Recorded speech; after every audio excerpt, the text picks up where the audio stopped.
Great, isn't it? Oh, yeah, really great. I mean, we really need another piece of junk in this office. It's going to change our entire lives. It'll get rid of all this rubbish for a start. Oh, I see. It's an empty box and you're going to fill it with all of this waste paper. Not quite, but this place is in for a shock. Now, if you'll excuse me, I've got some work to do. Right, let's give ourselves a bit of room. Let's see what I've got. There's this box, and this box, and this.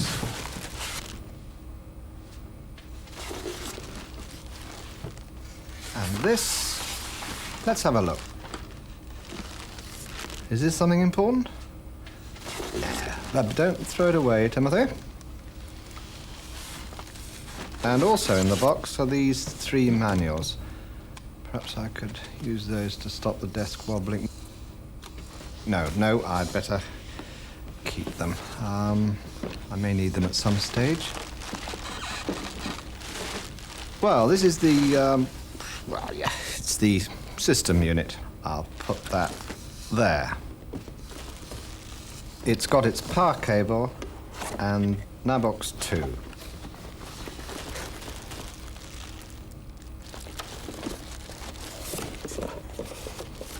This must be the keyboard with connector cable.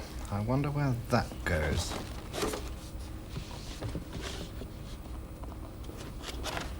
Now box 3, the companion set. These are the tutors, these floppy disks. Software, I believe.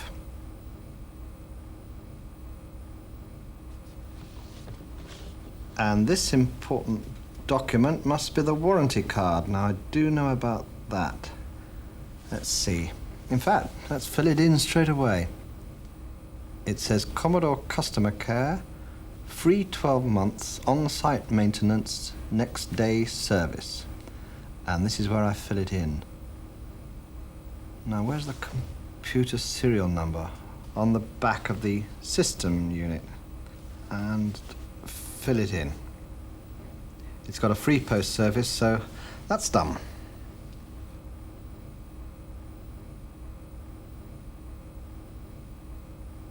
Oh, look, what's this? A little quality control check slip. And it was checked by someone with the initials, HRH. Oh, thank you, sir. Or madam. Very kind. What about all this?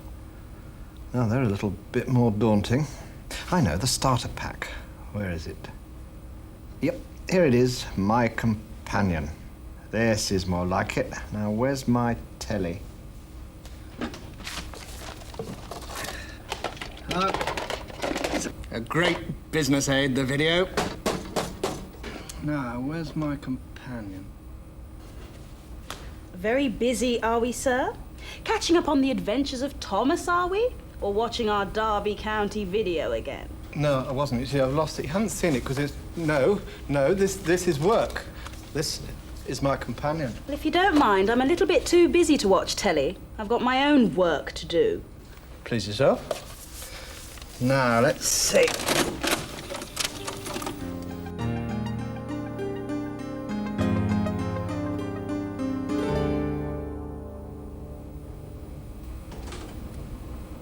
Morning.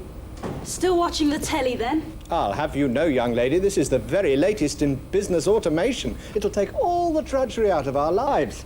Oh, is that so? How did you get it up and running, then? You still haven't mastered the technology of pouring boiling water over a tea bag yet. Well, it was all quite simple, really. Right, now I've seen this on My Companion, and I can easily stop and start watching the video again if I get stuck, so let's see. We've got the system unit, the keyboard, which both came in the computer box, and the monitor that came separately. Now, I've checked the basics. The power supply matches, so let's start connecting up. First off, the connector cable from the keyboard needs to be slotted into this hole here at the side of the system unit. It's an AT keyboard, which means advanced technology. It has 102 keys and even has these little legs to angle it just right if you want to. Let's have a quick look at the keyboard. It's got all the letters like on a typewriter, plus a few other things. For a start, there is a separate numbers section set off on the right. It's to help with calculations, etc. And the return key is just about the most widely used key there is. That's this one. That's because you hit it every time you want the computer to perform a command. There's an enter key by the numbers keyboard that works just the same. The spacebar and backspace work just like on an ordinary typewriter. But these cursor keys move the cursor, that's the little moving dot that shows where you are on the screen, without disturbing what's already there. There are also a whole range of F keys that can have different functions depending on what you're doing. They're called F for function keys. They're all explained in the tutors, but for now it's good just to recognize the importance of this one, the return key. Now the monitor has a connector cable that fits in here at the back of the system unit.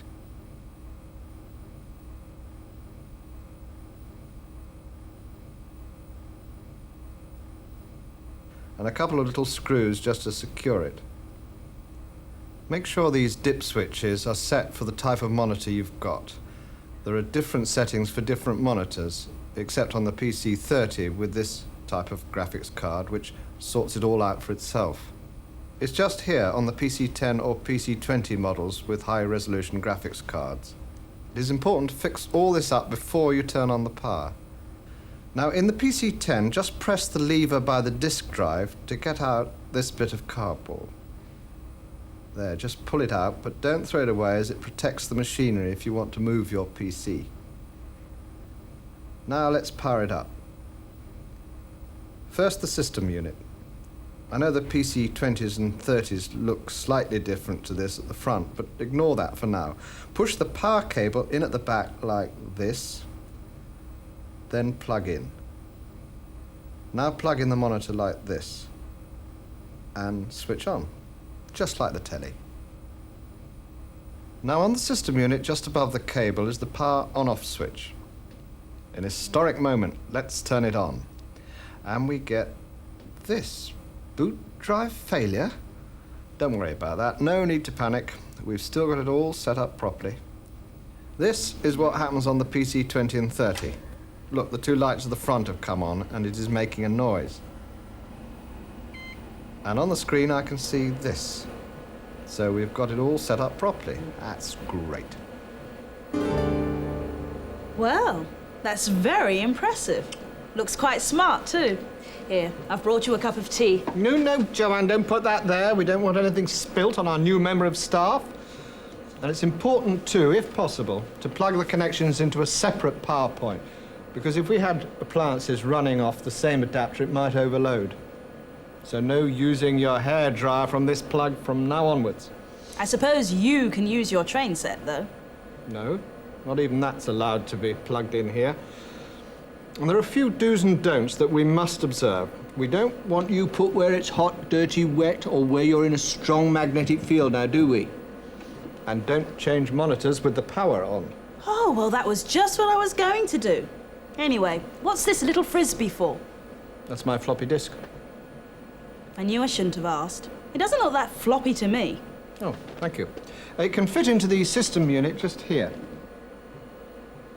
It goes in this way round, and it stores information or a program that will help us do specific things on the computer, like store our customer records.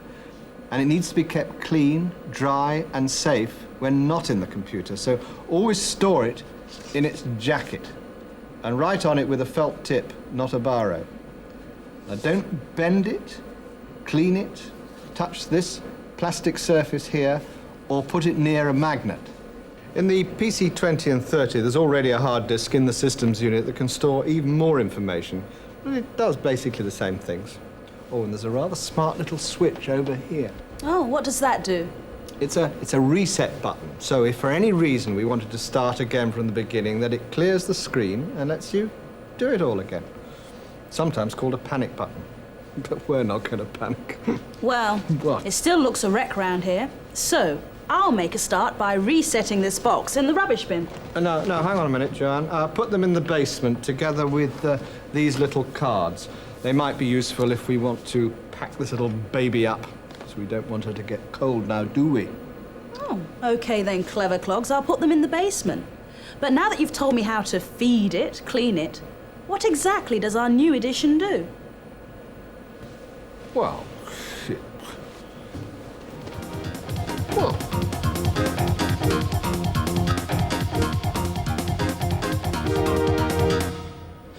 Now look, I bought you. I set you up in your own office. I take great care of you. Just give me one little hint. Where do I start? What button do I press? Are you all right? Who are you talking to? I'm on the phone, actually. Look, you see, you could get me into trouble now. All I ask is for one little clue. Don't worry. This will all seem like second nature to you soon. But first, let me tell you a little bit about how computers work. The system unit is the heart of your computer and contains two disk drives. This is the A drive and this is the B drive. They allow you to put in floppy disks and save information that will be lost when the computer is switched off. There are different disk drives depending on which computer you have. If you have the PC 20 or 30, then there is only one drive here. That's because there is also a hard disk inside the unit that already has information on it. What's a hard disk then? One that supports Millwall? Look, don't be frivolous, this is serious. Disks are like an office full of filing cabinets, except that they don't overflow as easily as yours seems to. Each filing cabinet is a directory. Each directory, like a cabinet, contains drawers. The drawers are called subdirectories. In the drawers are files. Called files? Quite. And probably the most important information is contained on your disk called MS-DOS. What? Now you've lost me. That's technical gobbledygook. MS what? Fair enough. Now your computer needs a way of knowing what to do. MS-DOS turns what you want to do into computer talk. It manages and supervises what your computer does and gives you a way of controlling everything. It is called MS-DOS because it was created by a company called Microsoft, that's MS, and is a disk operating system, that's DOS, so MS-DOS. Okay, I'm with you so far, but how do I get it to work? Right. Well, this is where I split into two. If you have a PC 20 or 30, you can fast forward down the tape a bit, or just cover your ears for a moment. To start the computer, let's get MS-DOS on the screen. It's called booting up. To do that, first of all, find the system disk 1 that came in the pack. Then, holding it like this, place it like this in the disk drive at the front of the system unit. Put it in drive A, that's the top one. And now press any key. And look, the red light comes on at the front. And you get this little sign on the screen which is called the DOS prompt. It's called a prompt because it is your move next. It is prompting you to do something. Something, of course, which I don't need. Right, now we want to get something, so type dir, then hit the return key. You're typing dir because that stands for directory, so that the computer shows you what is on its disk, what is in the filing cabinet. And you see this. All right, now to find out how DOS works, there is a special DOS tutor. So again, we have to put that disk in the system unit. First turn the lever to get the DOS disk out, like this. Put the disk back into its jacket. Now that information is still on the screen. Now place the DOS tutor in disk drive A, just like before. To show that we have achieved something, type dir and return.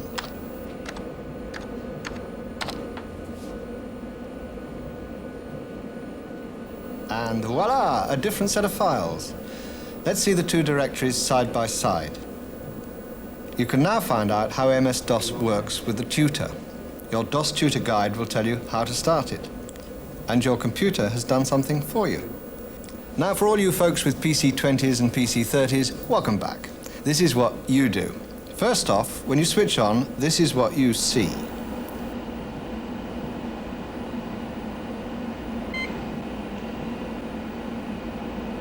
This is the prompt that shows MS-DOS is in there.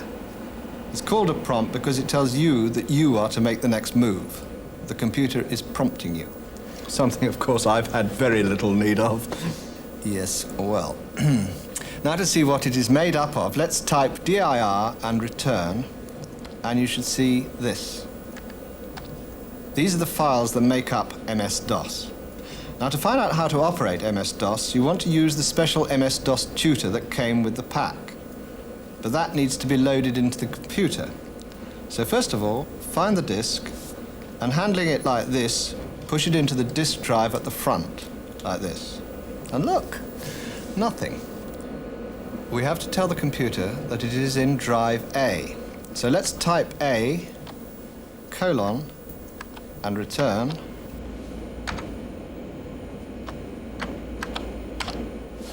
And presto, something is happening.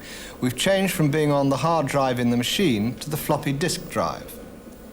And now to look at the tutor's files to prove it's in there, type dir, return, and voila, we've cracked it.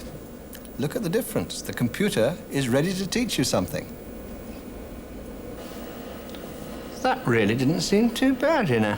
I reckon that little fellow in there has got a certain charismatic quality. I admire that in a man. I can't wait to get stuck into this software. Wait till Joanne sees it. The world is my oyster. I can create my own train timetables. I can even send letters to all the other members of the Chalfont St Giles Train Spotters Club. The possibilities are endless.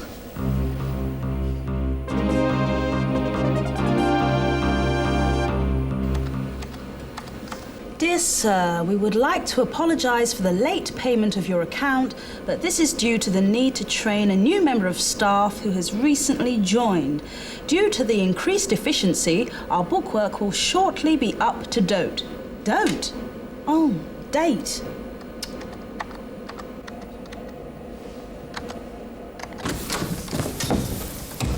Oh, you're already in. With the computer, I know how to use that now. I had to work on fairly late last night, but I got the hang of it fairly easily. I can even do a bit of typing now, thanks to the typing tutor that's already in there. Well, I'm glad to know it. I don't know what all the fuss was about anyway. I had a look at the video this morning, and since then I've been through the MS-DOS tutor and I've loaded some software. You shouldn't do that. I should give you a hand. No heavy weights. No, you know, the software, the programs on the floppy disks. I put one in the system unit. Oh, the software. Oh, of course, yes. Oh, yes. Let's have a look at it then. Yeah, right. Well, I've got my software up and running, and for our machine, the PC-10, this is what I did.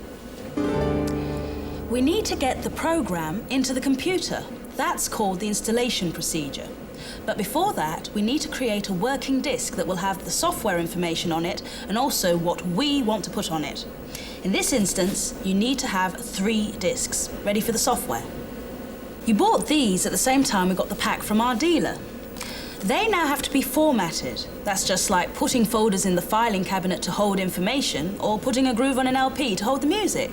MS-DOS Tutor shows you how to do it. But briefly, to format a disk with the MS-DOS in drive A, when you see the prompt, type format B, colon.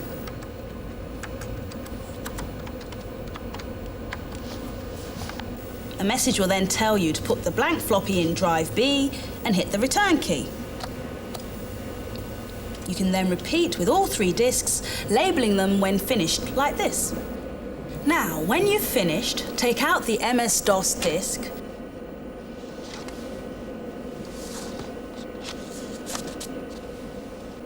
and put this important disk, software disk, into drive A.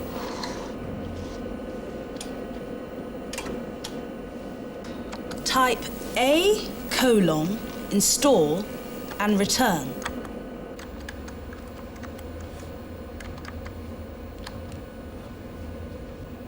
Now, follow instructions repeating for disk 2, and you'll be able to run the program from the working disks. You'll be guided by the particular software. For example, for my software package, in the manual it says type SB, return. Now, if you have a PC-20 or a PC-30 with a hard disk, this is what you do. This is the important disk. This contains the software. So just like when you loaded the tutor, we have turned on the computer, set it up with the MS-DOS, and now we put the disk into the drive, and we are able to follow the instructions that go with that particular package. For example, for my software package, it says type SB return. So what's this one? Well, this is the word processor. I think it's the one that I shall be using the most because it lets me type letters, prepare documents, send memos like asking people when am I getting paid. And it also controls layouts, how the page looks. We can even do mailouts with it. So, to take a casual example, if, God forbid, I happen to be a train spotter, I could send the same letter to all the other members of the Train Spotters Club, but I could put in special paragraphs for each one, like Ralph would like to know about signal boxes. Fascinating. Yes, to take that casual example, that would indeed be possible. Now, that's not the word processor on the screen. What's that one? Well, this one is a spreadsheet. You're not being smutty, are you? No, you're not. Don't be stupid. I'm sorry. Look, the screen is made up of columns and rows. And each little place on the spreadsheet is called a cell. And each cell can store information, a figure or a formula. So you could lay out all your cash flow, your accounts, and before you say it, all the subscriptions for the Train Spotting Club on it. Be sensible, Joanne. Forget trains, silly little trains for a minute. We could put all the company's outgoings, the income and the assets on it, and find out how much I owe. Yeah, it's good to be sensible, isn't it? Now, what's this one you've conjured up, you Paul Daniels of the software package? Paulu? Anyway, this is a database. You've heard of one of these. It really is a useful way of storing lots of information and linking it together, if you want, in different ways, like a whole lot of card index boxes joined up. So you could find out what items have sold the most, to whom, and keep a collection of names and addresses for the Christmas card list. Like, for instance... Yes, like a Train Spotters Club, for instance. It really is a useful addition. The thing is, though, it's all in there. How do we get the information out? I know that we, especially you and I, Joanne, are moving towards a paper-free office, but we do actually want something on paper occasionally. That's right, Tim. We need a printer.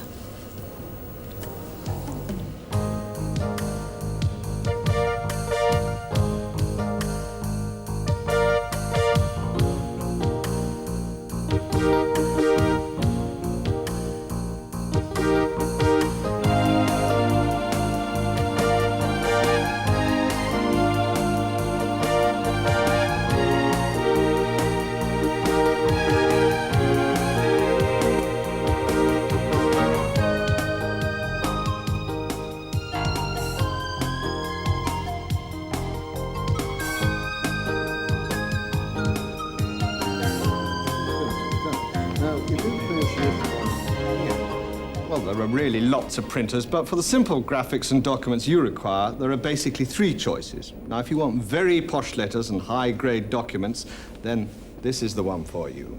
It's a laser printer and gives you a really smart finish to both text and graphics. This is the other end of the range. It's a 9-pin dot matrix printer and is lower cost, but reasonable quality. What sort of work do you do exactly? Well, mainly letters, really. Letters of apology for being late with delivery, late with payment, you know, that sort of thing. Well, this sort of thing may be the one you're looking for. It's a 24-pin dot matrix. Costs a little bit more than the one we've just seen, but less than the laser and prints a really good document. It's connected to your machine like this, through the connector labeled parallel port at the back of the system unit. Great, I'll have one. Now, what about those little things that you move about? My fingers? No, mice. Well, there's practically no limit to what you can add on to a Commodore. You can have a mouse, as you've quite correctly said. The advantage of a mouse really comes if you have a lot of graphic work, or you can link up to other computers miles away by using one of these, they're called modems, and your telephone. Or with a fax card in your printer, you can turn your PC into a fax machine as well. Seriously? Old Droopy Jaws would never be so clever as to get it all right in one go. I'm afraid he has. There is an expansions area inside the back of the system unit that can have cards fitted that can add a fax function or extra graphic capability. I bet my boss could fit that. Well, I know your boss is a very, very intelligent bloke, but in this instance, I'd better fix it myself. It has to be done by your dealer, otherwise your warranty is invalid. Now, how about software?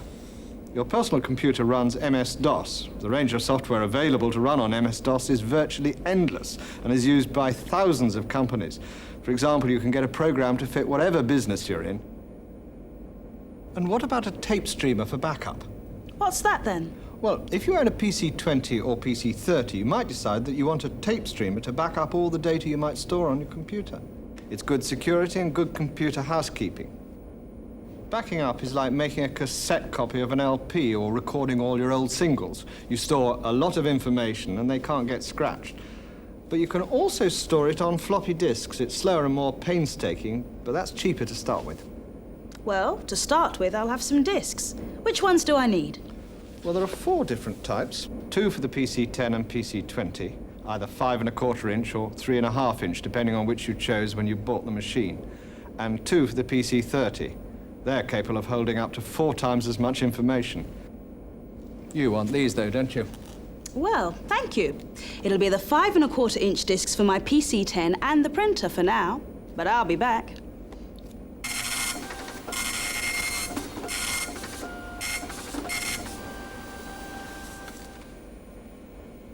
Yes, he was ever so nice, that dealer.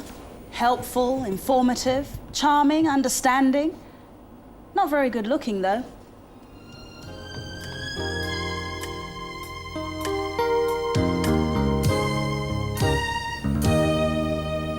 You know, it seems almost like yesterday I was frightened to go even near a computer.